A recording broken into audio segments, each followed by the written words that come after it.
Welcome to the Jeff Hagee Show. I'm excited today to be talking with Kaleb Dahlgren, and really excited to have you here, Kaleb, and to have you share your story. Now, I'm going to let Kaleb give an introduction to himself, but to just briefly explain who he is. Growing up hockey player, a lot of people know about this story, but I'm going to let him get into it. But he went through a situation, an accident with his hockey team that really was life-changing. But also he's got a lot of other things from before that, the things that he was doing, giving back to his community, to people, and what he's doing now. A lot of his story has been written in a book that he has recently released called Crossroads. And so we're going to talk about that. But Kaleb, thanks for being with me. Please give an introduction of who you are. Thank you so much, Jeff. I'm honored to be up here today talking and excited to continue our conversation. So I am Kaleb Dahlgren and 26 years old who lives in Canada right now. I am pursuing my Doctor of Chiropractic Studies at Canadian Memorial Chiropractic College, heading into third year, starting up in August. So a month away now and super excited for that. Got 2 years left after that. And then I'm officially a chiropractor. I got a degree in commerce before my time at chiropractic college with electives in sciences. And the whole idea is to understand the business component of chiropractic and also even just the business world in itself. And I was a hockey player, elite hockey player my entire life. I was fortunate enough to play with the Humboldt Broncos and also have a scholarship to York University to earn hockey and schooling together, which was such a treat. And after that, I do speeches around North America and Europe on resilience, positivity, mental health, leadership, community. And then on top of that, I also released a book in 2021 called Crossroads, which was a national #1 bestseller, and was fortunate enough to graduate with lots of honors and distinctions and valedictorian and all that stuff. But the big thing is I like to give back to my communities. So I have my own organization called Dahlgren's Diabetes that gives back to type 1 diabetic children as a mentorship program. Also a national ambassador for 3 nonprofit organizations as well. Stars Air Ambulance is the one who I donate all my book proceeds to, who saved life on April 6, 2018, but save lives every single day. And then on top of that, JDRF, which is diabetes community, nonprofit organization, and then the Breakfast Club for Canada. And so those are 3 of my ones that mean close to home to me, and I love to give back and spread positivity through my message. Awesome. Yeah, and I want to go to a few different spots in there to talk about different things throughout your life, because a lot of the things that you give back to, like I said, you started doing these things at a young age, and now you're in a position where you're able to do even more giving back, and with the story that you have, helping even more, obviously. But just for those that don't know the story, let's go back to April 6th, 2018. Do you want to share the story of everything that happened to there? Yep. So on April 6th, 2018, it was just a normal day, to be honest. We were down 3-1 Saskatchewan Junior Hockey League playoffs to the Nipawin Hawks. I was with the Humboldt Broncos at this time. I was 20-year-old in this season, and I was in my last year junior.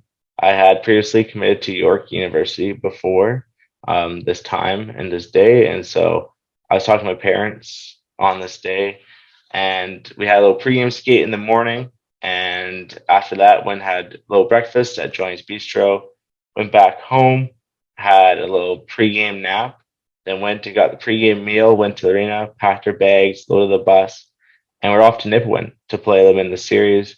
We were down 3-1 in the series, but honestly could have been 3-1 for us. We had 2 leads that we blew into overtime.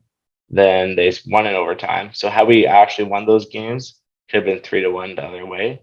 But we knew we had to take in the dressing room. We weren't too worried. So when we packed the bus, we were ready to go, excited. I sat row 12 aisle seat on the driver's side. And I did what I normally did. Listen to music, had a little pregame meal. Guys are playing cards. There's a movie on. We're just chatting. And then after having a meal, put in my headphones. I like to listen to music and visualize. So I was in a shutdown role that night. I was playing against the top players on our team. So I was visualizing what I was going to do. And I ended up closing my eyes and boom, everything went black. And what happened was a semi truck trailer blew through a stop sign and our bus collided with the semi truck and hit the trailer on the semi and ended up waking up in the hospital 5.5 days later, absolutely confused about what had just happened. Didn't really know, was looking around and made sense that I was in a hospital.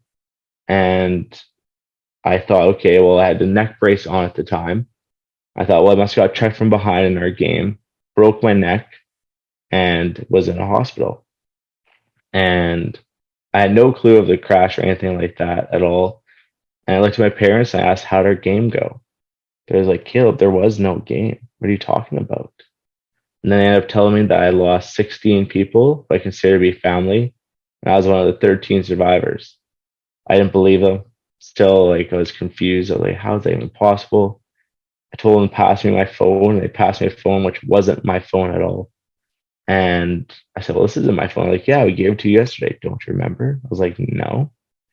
So I, anyways, clicked Twitter, and first thing I saw was hashtag prayers for Humboldt and hashtag Humboldt strong, and then hashtag sticks out for Humboldt. And that was the movement when all the sticks were out on the porches. There's jerseys all over.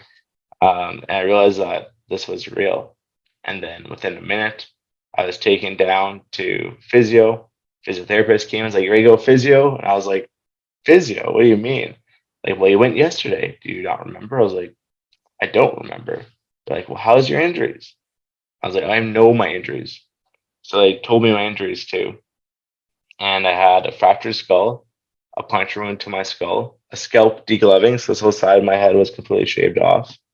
I had 5 broken vertebrae in my neck, 4 broken vertebrae in my back, blood clot in my left arm and my right eardrum. I also had muscle nerve ligament damage to my back and my neck as well. And I have a severe traumatic brain injury where I shouldn't be able to remember my name, how to walk, or how to talk. But fortunate enough, I am claimed as a medical miracle and do remember my name and how to walk and how to talk. I did lose 5 days that I don't remember after the crash. So when everything went black, I guess on the scene, according to my first responder, I was walking around helping my teammates. They gave somebody my coat. He came up and approached me and asked what was wrong. I said my neck and my back. And he put me on a stretcher, loaded me on a stretcher, took me to the ambulance. I said my name is Kaleb Dahlgren. I'm 20 years old. I'm type 1 diabetic. And as he loaded me on, I said, thank you for your service. Make sure you take care of everybody else. And then I got rushed to Nipawin Hospital, flown on air ambulance from Nipawin to Saskatoon, Saskatchewan. I was in the hospital for 21 days for my recovery. But the hardest part of all wasn't the fact that I got injured and all that. Is the fact that I lost 16 people I consider to be family. Wow. And, knowing the story, it was very different reading your book and listening to the story, because hearing it from your perspective is a lot different. And so obviously losing 16 of your family isn't easy. So what has made you be able to talk about it, to write a book, and to do these things? For me, some of the biggest thing is the resilience I had before the crash. I think for me, I've had a lot of different situations that a lot of people haven't had in my life beforehand. So being diagnosed with type 1 diabetes at the age of 4, being in a situation where I lost my teammate, coming home from a hockey tournament, losing my mentor, my personal trainer, a big father figure in my life too, when I was 13 was another big challenge as well. And almost losing my dad when I was 15, and him being on his deathbed and me moving away from home to pursue my passion of hockey. Those were all very difficult situations that have challenged me to make me the resilient person I am, and also to be communicating about it. Like, I had my own mentorship program with type 1 diabetes before the crash even happened. I was doing speeches at schools. I was doing speeches at events. So like I was kind of already doing these things before the crash. It's just one more topic now that I can talk about to help other people throughout their tough times, their tragedies, their own loss, and build resilience and inspiration for the future. So when you're helping people that are going through tragic events and stuff like that, and I know this is something you had to deal with, talk about survivor's guilt. Mm-hmm. Yeah, for me, survivor's guilt was definitely there, especially right after the crash. It didn't make sense because the person in front of me survived, the person behind me passed away, kitty corner to the right in front of me passed away, beside me to the right passed away, behind him survived, behind him passed away, two behind me passed away. It just didn't make sense. Didn't make sense at all. So I find that the challenging piece of it all was trying to make it make sense. But I also found beauty in the fact that it doesn't make sense. Some things will never make sense, no matter how hard we try, how hard we focus on it. And I found comfort in accepting things that I can't control. And that was, I couldn't control who was here, who wasn't here. I couldn't control the fact that a semi truck driver blew through a stop sign and our bus collided into it. I couldn't control my injuries, other injuries, where I was sitting, where others were sitting. I couldn't control the public's perception. All I could control was myself. And how was I going to come back from this? And the biggest thing that made me really get over the survivor's guilt was I was sitting in bed when I found the crash 5 days after. I was in bed and I started bawling. I was crying because I just couldn't wrap my head around everything. I had a text ready to go send to my best friend, that person that you're like, that's my bestie, or you're like, he's my homie. Like, that's what it was. And had a huge message, one that you'd scroll through and like, whoa, that's a novel. I was going to hit send, and I realized that he was never going to receive that text. He was sitting behind me on the bus and passed away. And that was when it all just came crushing down on me. And I was like, this doesn't, like, why? Why did people that are younger than me pass away? Why are people that have families pass away? Why am I here and why are they not here? They had better, successful futures than I ever would have had. And then I thought about it and I was like, well, what if roles were reversed? Like, what if I passed away and they're in my bed right now? How do I want them to live their life? Well, I was like, well, I want to pursue their passions, their dreams, to make the most opportunities that they have, to take risks, to love deeply, to try new things, to get outside their comfort zone, to make the most of the life that they have. And then I'm sitting there and I was like, well, if I want them to do that, why don't I do that for myself? And that was when survivor's guilt quickly switched to, all right, I'm going to live my life to the fullest and live big for those who aren't here. And I'm going to continue to make the most of my life, continue to spread positivity, continue to turn negative stuff into positive things, and continue to thrive the way I was beforehand. That's amazing. So one of the things that's very apparent in the book is the importance of your relationships with your team members, with your trainers, your coaches, your parents. And I'd just like to hear some about that. And for those that don't know the hockey world as well, kind of talk about those things. Because, you know, for one, I started playing hockey when I was 6, and I had 2 brothers that were playing. And until my son played one year, I didn't realize what it took to be a hockey parent. And because, you know, you're traveling all over the country to these little towns at 8 a.m. for 8 a.m. games. And I think, like, my parents were going all over the place to hit all 3 of our games and all these different things. And, you know, you obviously, your parents played a huge role in your life. But then also, when you go into junior hockey, what, for the listeners that don't understand this, is you're in high school and you're moving out. So kind of talk about that whole process, but also the importance of the relationships you've built and the importance of relationships in life. For sure. I moved away from home when I was 16. And for lots of people listening, are like, wait, what? And being a type 1 diabetic and moving away from 16, like, that was a big thing, especially at that time when there was no awareness. Like, now people understand there's technology. There wasn't technology. There wasn't like an easy way to my parents to track me. There was nothing. So they were like literally letting me go on my own and hope that I make it through kind of thing.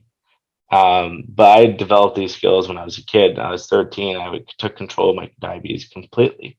So I said to my parents, I'm moving away in a couple of years. I don't know when or where, but I'm moving away and I want to succeed at hockey. And like you said, parents are the backbone. And it's also very tough because if you don't have the financial standards or means to do it, or if you don't have the time, people will get lost. And lots of great hockey players get lost because of the financial constrictions or the time that the family might not have. And so I was fortunate enough to just be an only child. I was fortunate enough that both my parents were often at the same practice or the same game and supporting me. And when I did move away from my home, I went to a new family and became one of their own children. And I moved to a beautiful billet home in North Balfour, Saskatchewan. And it was special because that was my first time where I was able to get a billet brother who was also my teammate and best friend, and also be a part of a billet family. And so what happens is you move to these houses and you move there and they take you in like their own child. And some houses are amazing and some aren't. And I was fortunate enough to be a part of like probably the best house in the town and on the team. And I couldn't have been more thankful for that experience.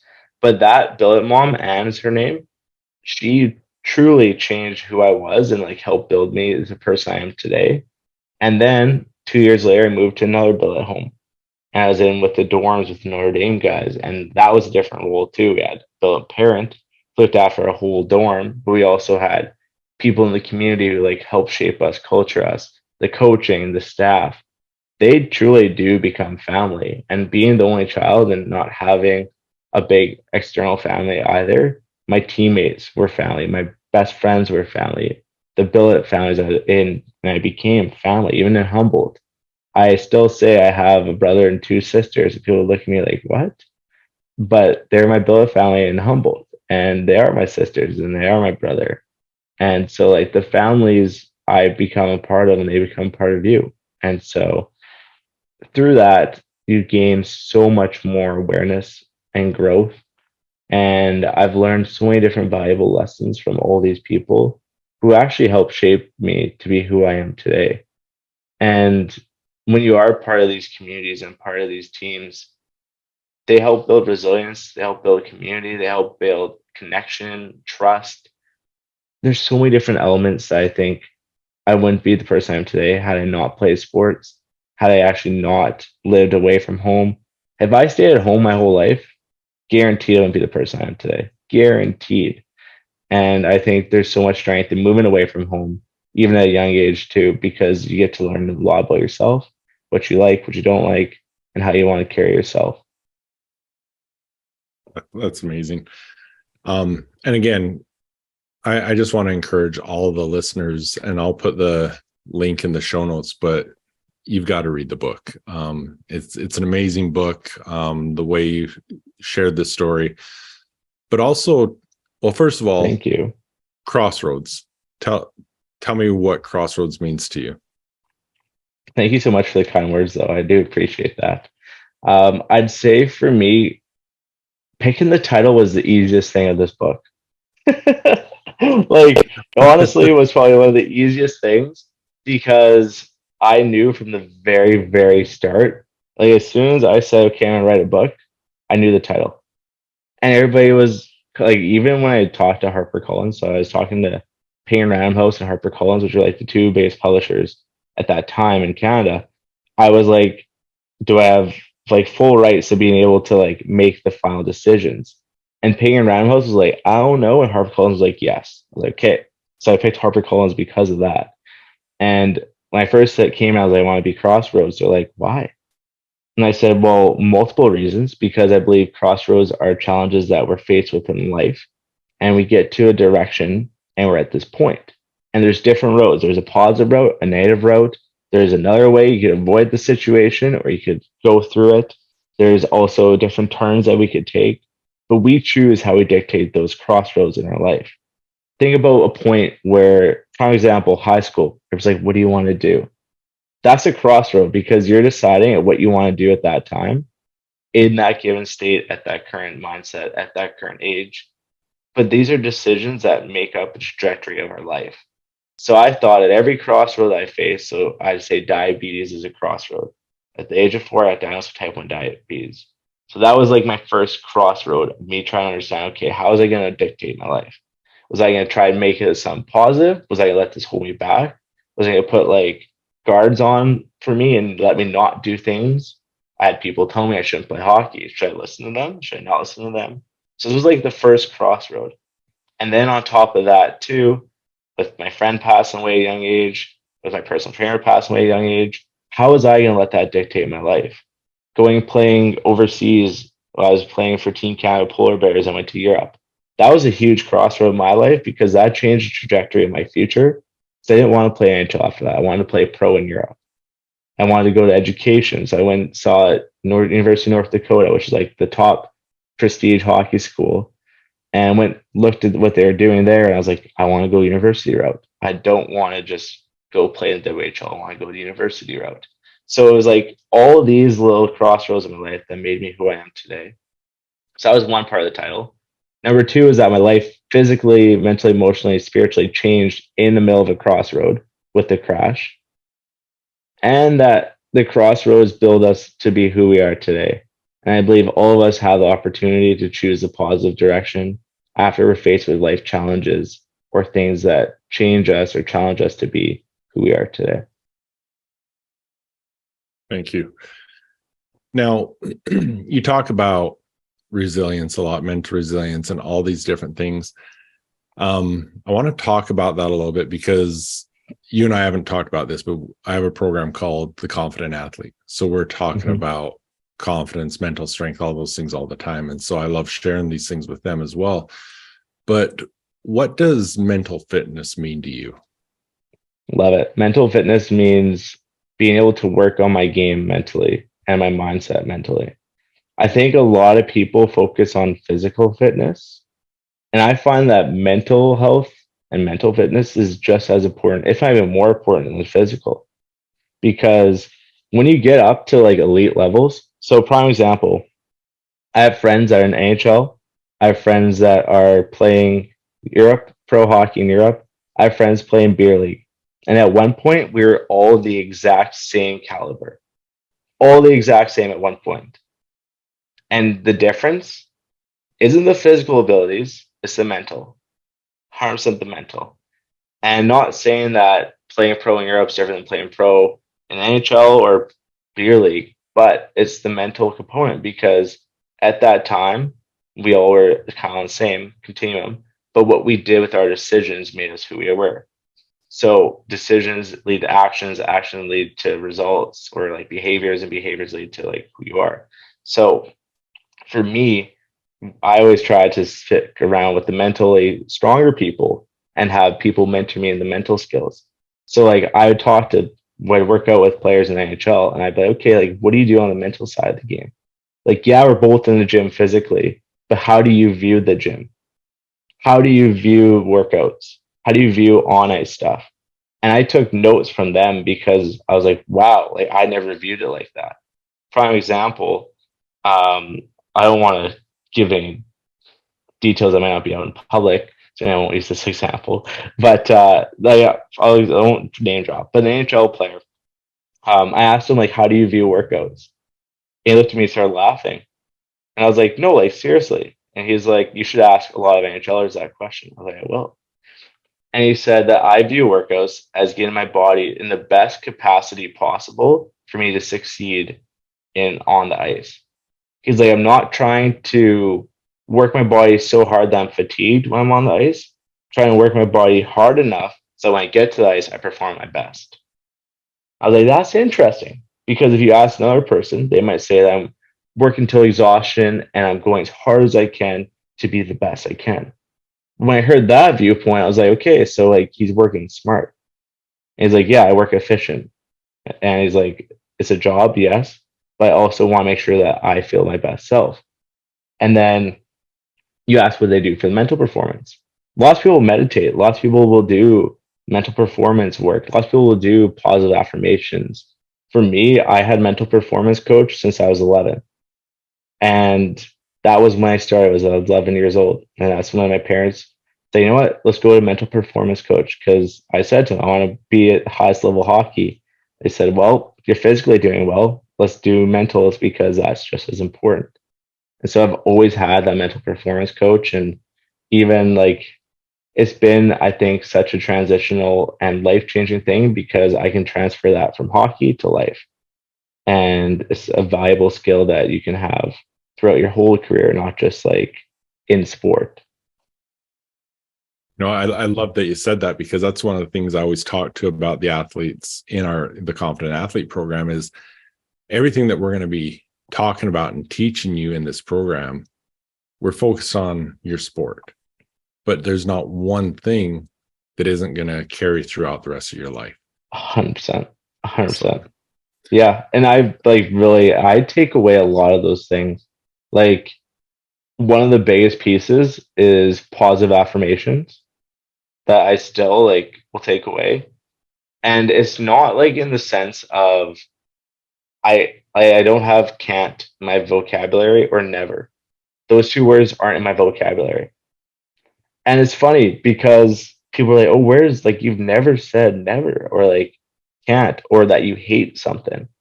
I'm like, because I don't use those terms. Like, why? Because they're negative and demeaning terms. And they're like, what? Like, think about it. If you say you can't do something, you're never going to do it. They're like, they go hand in hand together. And I was like, but if you say, I might be able to, or I can, or I have the opportunity to, or I'm going to continue working towards, way different, way different. And your body doesn't even know the difference between you saying it or thinking it. So when you say it, and maybe you're not there yet, saying, I'm not there yet, but I will be there is a lot better than I can't do that. Or I can't do that right now. It should be like, I will do that soon. So it's changing your words and how you talk to yourself. And that's what I mean by like positive affirmations is not me saying I love myself in the mirror, even though that's still a good one, but it's not that kind of way. It's more like the thoughts, more the words and how you talk to yourself. It's amazing how powerful that is and how many people don't realize it, how much your words really do matter. So yeah, thanks for sharing that. One of the things we did just recently in the Confident Athlete program, we did a group coaching on habits and routines. Do you have specific habits and routines that, one, as an athlete, that you implemented on a daily basis, but two, just as a success strategy that you use now? Yeah, for sure. So I have lots actually. And I'd say there's a few that like really would be beneficial. So one of the big things is a gratitude journal.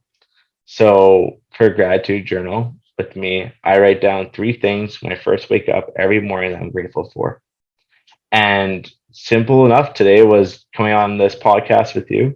Another one was actually being able to dog sit. I love dogs. I don't have any dogs of my own, but like actually dog sitting is something that I'm grateful for because they look at life a lot differently than I look at life. They eat, sleep, play, relax, cuddle. Like that's truly like the emphasis of a dog.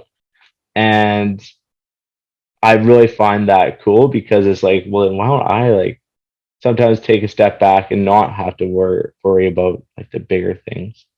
And then on top of that too was I was super grateful to have a roof over my head. Like the fact that I have a roof over my head to feel safe and to have the opportunity to still live my life to the fullest. So I think for me, that's one easy element, super easy, and it gets your mind in the right spot. Another big thing is I do lists. So I have a big list, to-do list per day, to-do list per week, to-do list per month, to-do list per year. And I like to check things off on that list. I do it on my phone because it can go to my computer, it can go to my iPad, it's everywhere. So for me, I like doing that to-do list because if I get those to-do list things checked off, I know that I'm creating confidence within myself and that it gives me accountability, gives me confidence. Another big thing is doing one good deed a day. And it can be as simple as writing a message to a family member asking how they're doing. It could be as simple as sending a note to a person who you think is down. Or it could be you picking up garbage. It could be you holding the door open for somebody, saying thank you. Or such little small detail, but that in turn makes you feel good and it makes the other person feel good. which then that creates a ripple effect because then they do it to somebody else, and they do it to somebody else, they do it to somebody else. They have a good positive chain of events. On top of that, I do 30 minutes of physical activity every day, whether that's yoga, walk, bike, workout, rollerblade, 30 minutes for sure, something every day. And then I also will listen to music first thing when I wake up, put on my favorite music, and that will get my tasks done. So I do my gratitude journal, and then I do my music. And I don't like to go and like work on emails or messages or things like that until I get my stuff done first thing in the morning. And then I have a salad a day. And the reason why I have salad a day is because green leafy vegetables are amazing for you and your health. And I don't think enough people have salads. Like I think a lot of us say get that good heavy grains and yeah, like that's good too. But I always will have a salad per day or a green juice that has kale, celery, spinach, all the good green, vibrant nutrients that we need. And then on top of that, I'd say I usually get 8 hours of sleep, 8 hours of sleep and 3 liters of water minimum per day. And those would be like very beneficial things for everybody to do. Awesome. I think that's great for the athletes in our program that are going to be listening to this, but everyone. So those are some great pointers. So thank you. Yeah. One, I want to be respectful of your time, but thank you for doing this. It is amazing to see the resilience that you've had as you've gone through such a tragedy, but also seeing the things that you've done. And I guess one thing that I just want to kind of continue on, because you talked about before the accident, you had those goals of what you were going to do, and you were able to get that scholarship, and you were able to continue with that scholarship after the accident and whatnot. Talk about the importance of goals, but also how to go about achieving them. Mm-hmm. So for me, the importance of goals are huge, and I set goals for weekly, monthly, yearly, and 5 years and 10 years. I actually have them all saved on my notes. And I shared it with people in my life to hold me accountable to my goals too. So I think the first thing is writing them down, putting it pen to paper. The second thing is sharing it with other people to hold you accountable to them. And the third thing is reviewing them often to make sure that you are still upholding them and that you are working towards them. And for me, goals have been so crucial because if I didn't set those goals, I wouldn't be where I am because I wouldn't have that intrinsic motivation to get there. And I've always been intrinsically motivated, and I'm super fortunate to have that. But it's something I'm passionate about. That intrinsic motivation is derived from passion. It's derived from something that I have a higher purpose and feeling towards. And so if people don't have that passion, to find it in something, whether that's them trying new things. I've done a whole wide spectrum of things. And had I not even like, for example, writing a book, I never would have thought I would have wrote a book ever, ever. It was not on my goal list. It wasn't something I wanted to do. It wasn't anything, but the opportunity presented itself. And I thought, well, okay. And then once I decided that this is the right path for me, I made that like a huge goal of mine to get it done fast, efficient, and at the best of my capabilities and devote my whole time into that subject in that area. And so for me, that was something that was a goal, and it was a hard, lofty goal, and it wasn't an easy one either. So I think easy ones are a little bit, they build a confidence, but they build false confidence.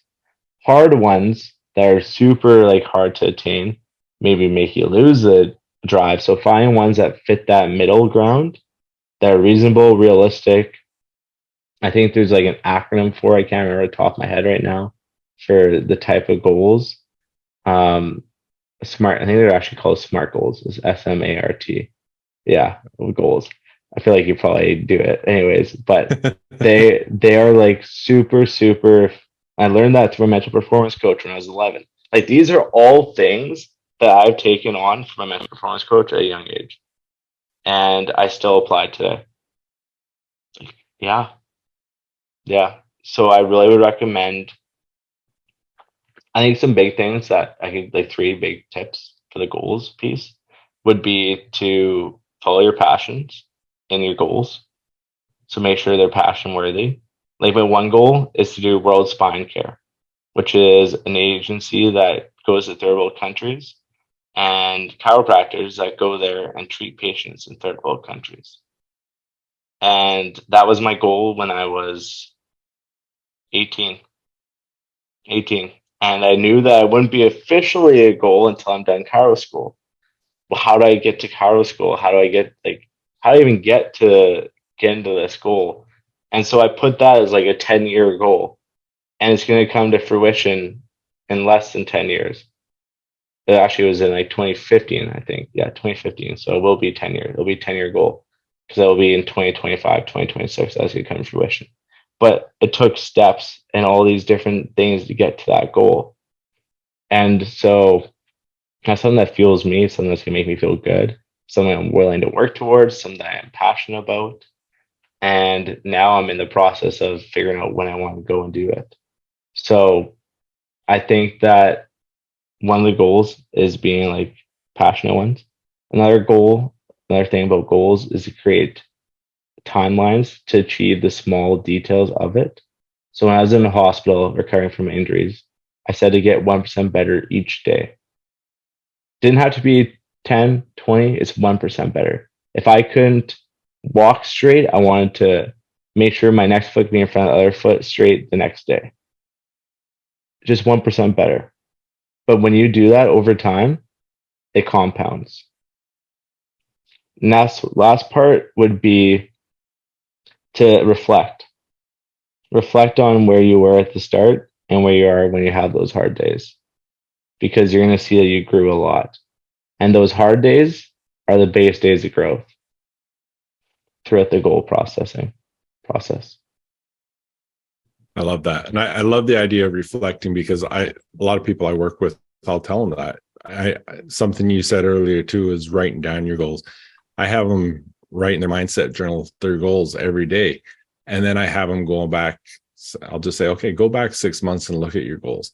Because we so often are focused on an end goal. And as we get closer, we just make that goal bigger and have bigger things we're going through.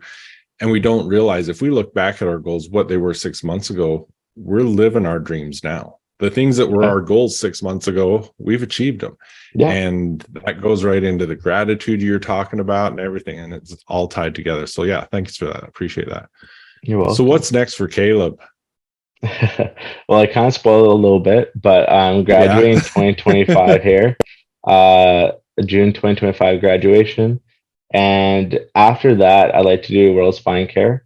And that's going to Botswana, Africa, and Dominican Republic, and taking care of patients in third world countries for 3 months, and continuing to do speaking engagements throughout Canada, North America, USA, and even in Europe, which I've started last summer.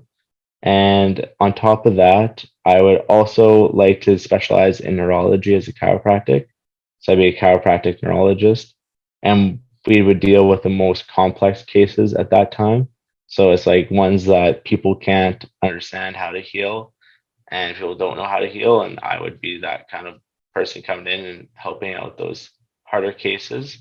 And on top of that, I would love to have a family, a normal life a bit too, where my dad one day and I'll have a wife and kids and just making the most of life. And so for me, those are like some of the big goals I have for the future. And then also the opportunity just to be happy, because I am truly happy right now. And I want to continue to be happy. I want to continue to travel, shadow, and just like make the most, like even like build a house one day. Like these are things that I'm just super excited for. Have my own chiropractic practice. Yeah. Awesome. Now, for those that are watching on video, this is the book. Again, I'm going to put it in the show notes so that you can get your copy. But just leave us, Kaleb, with What is the message for our listeners, for the readers of the book, that you want to leave people with? I think one of the big messages for sure is that life's going to throw us challenges that will challenge us physically, mentally, emotionally, spiritually, financially. But in those challenges, to truly enjoy the grind of life, enjoy the grind that we're in, to be grateful for it, and that we are able to come out resilient and stronger from these things because they challenge us today, but make us stronger tomorrow. Awesome. Well, again, thank you, Kaleb. Appreciate it. Appreciate what you're doing. Appreciate you sharing your story. And thanks for being here. Thank you so much, Jeff. I really do appreciate it too. And send the best your way and continue to make ripples and waves in this world. Are you ready to become the go-to expert in your industry? Take your business and your life to new heights? I'm Jeff Hagan. I want to introduce you to the Entrepreneur Coaching Group. In the Entrepreneur Coaching Group, we're going to show you exactly how to do that. But just as important, in the Entrepreneur Coaching Group, you're going to mastermind with other like-minded high achievers that's going to help you to push yourself further, to hold you accountable, and to reach new heights. Come and check out the Entrepreneur Coaching Group at coachhagee.com/entrepreneur. Athletes put a lot of time, money, and effort into the physical aspect of their sport, but they often neglect the mental game. And the mental game, it's just as important as the physical. In fact, it's often the differentiating factor between good and great athletes. If you really want to reach your full potential, if you want to be a great athlete, you've got to pay attention to the mental game. Now, come and join us in the Confident Athlete program, where you're going to learn how to develop powerful mindset, extreme self-confidence, and really take your game to the next level. Come and check us out at confidentathleteprogram.com/membership. Og Mandino said that the difference between those who have failed and those who have succeeded lies in the difference of their habits. Good habits are the keys to success. Many of the habits that'll bring you success in life are easy to do, but they're also easy not to do. I developed the Mindset Journal so that I could easily implement powerful success habits into my daily routine. The power of the Mindset Journal comes from knowing your top priorities and scheduling them into your day. The power of the reticular activating system and its relationship to your goals, your mindset questions, and your daily accountability.